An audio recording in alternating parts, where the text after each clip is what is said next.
Spaghetti Pomodoro is one of the easiest, cheapest but tastiest tomato-based pasta dishes going, and you desperately need to learn how to cook it. Halve around 500 grams of ripe juicy tomatoes and put them on a baking tray covered in plenty of olive oil, salt and pepper before turning them over, adding a few cloves of garlic and roasting on 180 degrees for about 35 minutes. While that's cooking, dice up a white onion and fry in olive oil until it's soft and starts to brown. Add a generous squeeze of tomato paste and cook it for a few minutes to get rid of that bitter taste.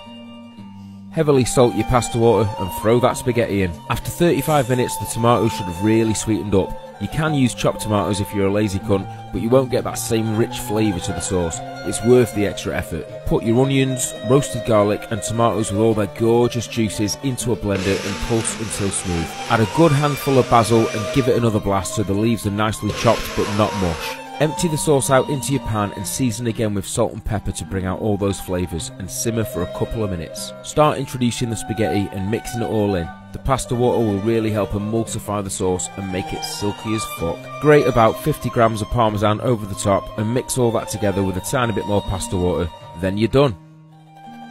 Serve it with even more parmesan and a big glug of olive oil. I hope you enjoyed your first pasta class. Congratulations, you are now Italian.